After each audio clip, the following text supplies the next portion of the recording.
I'm guilty of being so concerned with self and my own pursuits and my own to-do lists that I have often bulldozed those around me. I have my agenda and by golly, I'm going to accomplish it. And when I'm so focused on myself, I'm indifferent to those around me. Pope Francis said, "Indifference to our neighbor and to God represents a real temptation for us Christians." That indifference is born out of selfishness. I'm so consumed with my own interests and welfare that I neglect the needs and dreams and desires of those around me. Most times, I'm not even aware of them.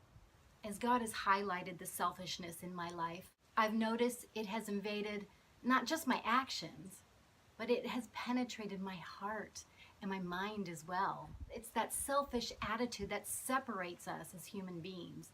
We cling to, well, that's just the way I was raised, or that's how I was taught, or my way or the highway. And selfishness thrives. Yet what would it look like if I valued others' needs and opinions and way of doing things above myself?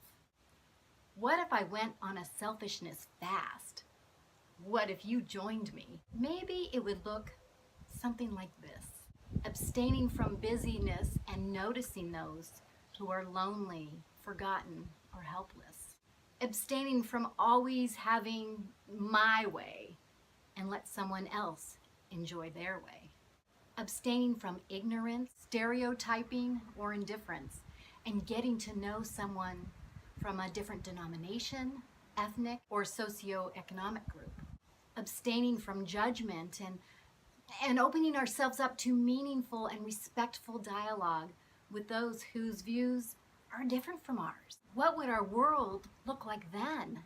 One day I was having a conversation with a friend who was telling me how she was going to do something.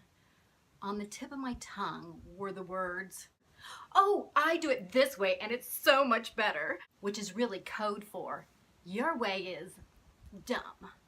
My way is best." But who said so? As my mother used to say, who died and made you queen? But my idea is so good and frankly, so right. But then God reminded me in that conversation to be humble and to put my friend's interest above my own. So I choked back my words. If I would have remained selfish, spewing forth my Emily plan, she might have felt belittled and crushed in spirit, not to mention thinking I was so bossy. So instead, I encouraged her in her plans. God's reminder enabled me to maintain the unity in our relationship and let her feel loved. And that's God's intended result when we practice humility. When we consider others above ourselves, it paves the way for unity in the body. If we live in selfishness, it breeds disorder as everyone is watching out for number one. Yet when we esteem each other, we build up the body of Christ. And when others see that kind of love, they want to be in that kind of community. Become mindful and aware of the many people in your life. Enjoy the diversity God made, acknowledging others' interest and capabilities and worthiness as you live beyond selfishness to humility.